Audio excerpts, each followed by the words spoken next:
Chapter 30. Snape and Dumbledore's Talk. Severus's Point of View. As soon as Miranda left, Albus glanced at me as I glanced back and asked, "Do you think it's true, Albus?" "We can't be sure of anything right now, Severus." "So who's the brat that keeps stealing from my store then? Someone's doing it." "Like I said before, I don't know. But we have to try and find out before the school year is over." "Still think it could be Potter. He and his little friends are up to something. I know Miranda isn't." "Severus, we truly don't know anything for sure. I wouldn't necessarily be jumping to conclusions, but alas, it is up to you." Nothing was said for a moment until I stated, "What do you think about this so far? With what Miranda said, I mean." "Severus, I'm afraid that I think Voldemort will return after all, even though we can't fully be sure of anything right now. It still puzzles me as to why Miranda keeps having such nightmares. Unless it is her self-conscious, especially when it comes to you." "Is that what you believe?" "I don't know. That's the issue, Severus." "So why did you—" "I didn't want her to worry so much at that moment.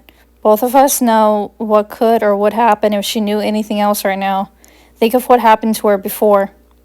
"I understand, sir, but still. Something of all this doesn't make sense, Severus. It's maddening. But we must go on for now." "So, are you saying you believe her? And you don't?" "Of course I believe her, Albus. But at the same time, it is just difficult to comprehend is all." "Well, if you were going to be with her as a girlfriend, it would be in your best interest and well-being to believe her.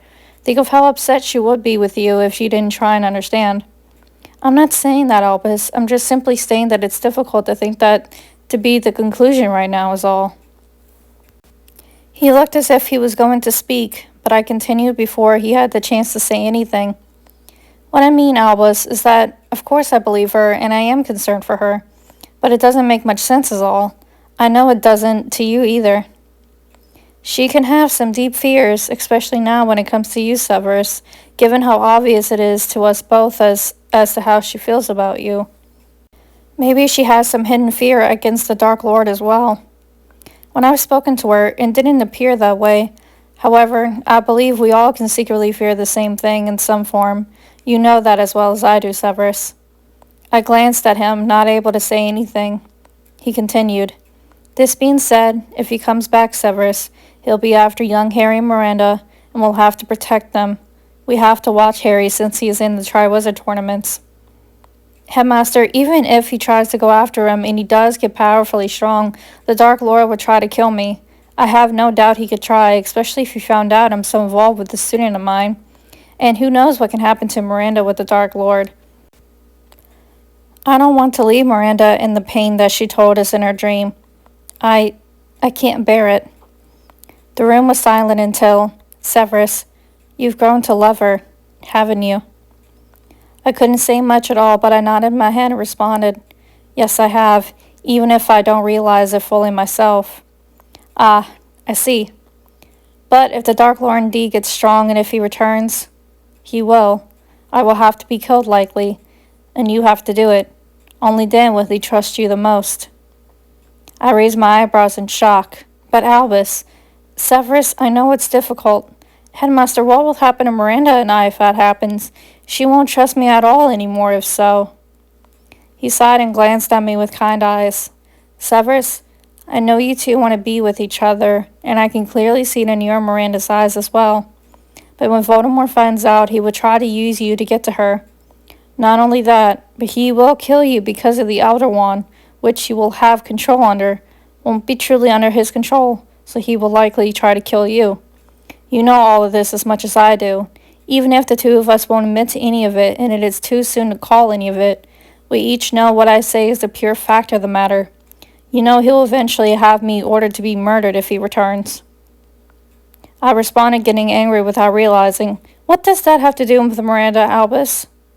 "I'm getting to that, Severus. As you know, if you were to be murdered by his hands as well as I, Miranda would try to do anything possible to bring you back, and we know it is impossible to do so. But alas, no matter what you or Miranda do, you both will be in danger if he returns.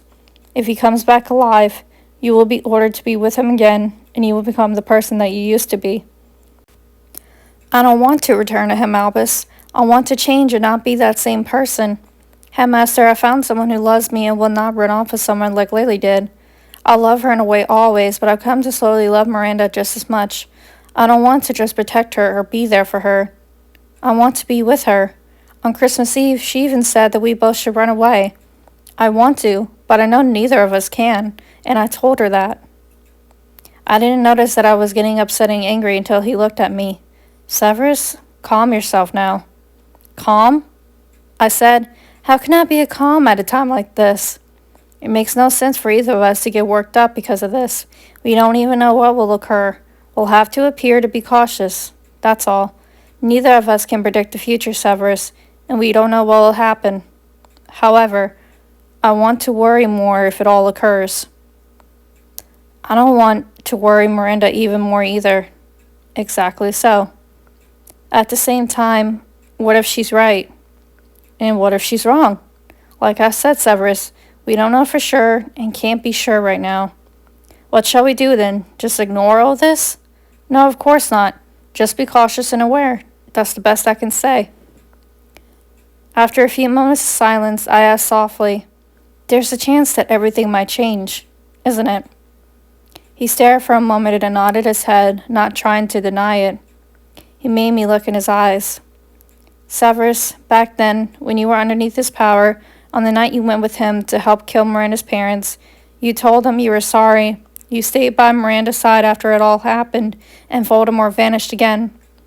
You cared about her, and you protected her. You felt sorry for her to witness her parents being killed like the Potters and losing them at a young age. Now, years later, you're still protecting her. He grabbed my hand, and I could only glance at him as he continued. Severus, I feel no matter what, you want to try and be by her side, and you care deeply for her. Knowing and seeing everything, that's why she came to love you. She accepts you for who you really are, and I feel that you feel the same. No matter what, you two won't give up on one another, and you both would do anything to be by each other's side. That's what true love is, Severus. You didn't give up because you didn't want to. After taking that in, I sat down and started to tear up and silently cried without knowing what to say or do. Miranda's point of view. After all this time, I was still outside by the door, hearing Dumbledore and Severus's conversation. I knew I wouldn't be able to go back to sleep immediately, so I decided to try my best and eavesdrop on their conversation to hear as much as I could. I knew it was wrong with me to do so, and honestly, at this point, I wouldn't be surprised if Dumbledore somehow knew this in a way. He knows all, after all. So, here I was, standing outside the door to his office, taking in all that Professor Dumbledore had just said to Severus, more like of the entire conversation that occurred. I almost started to cry again as I felt tears welling up in my eyes, just wanting to fall. Then I heard Severus start to cry a little, as I knew he hardly let down his emotions in front of anyone. So I opened the door and Professor Dumbledore motioned me to come in. With caution, Professor Dumbledore assured me that it was fine to intervene, as he nodded his head, knowing after all that I was listening in the whole time. I told you so, that he would know somehow. The man knows all. I felt a few tears slowly fall down my cheeks as I walked up to Severus and put my hand on his shoulder as he was sitting in the chair. I saw that he had his head in his hands, close to his knees. He looked up at me, and I could see all that he was feeling through his eyes. In a way, he is hiding, but at the same time, he almost seemed immediately overwhelmed and not able to hold back. I couldn't tell if he wanted me to be in his arms, but I glanced down at him as he looked into me. Within a minute, he stood up and wrapped his arms around me tightly as we just held each other in a tight embrace. Tears fell down my face as I buried my hand in his chest, and I heard him sniffling as I could tell he was trying hard to be the cool, strong man he usually is, but he let out some tears. I felt his chin on top of my forehead, as Professor Dumbledore seemed to let us quietly have this moment. After a couple minutes, we both looked at each other in the eyes. Without saying a word, I watched as he wiped the tears off of my face and placed a small kiss on top of my forehead. He opened his mouth to say something, but I put a finger on his mouth, stopping him. Please don't say anything, Severus. It's all right now. I heard the whole conversation. We are together right now, and we're happy, and that's all that matters. I'm afraid of Voldemort, of what he can do, but if I ever have to confront him in my lifetime, I wouldn't be afraid. You're right, my love. So, we agree we'll worry when or if the time comes? Of course, love. I don't want us to get worried when the future is unpredictable, mysterious, and unknown. I say for now, let's just enjoy the time we have together, Severus, however much or long that is. I looked over and saw Professor Dumbledore nodding his head to agree. That is exactly what I was trying to say to him before, Miranda. I looked back at him, and I could tell that he just seemed upset. I saw that, his look in his eyes, like he was a little upset kid again. Was he really so unsure about the future and afraid for me? I leaned up and kissed his lips softly. It's going to be okay, Severus. He smiled halfway and returned my kiss softly. He broke away and stated, I feel thankful to have you currently in my life. I love you, Miranda. I couldn't help but smile as I responded, I feel the same way, Severus. I love you too. He wrapped his arms tightly around me, and I put my head in his chest, feeling safe and sound. This is the best feeling ever, and I feel thankful.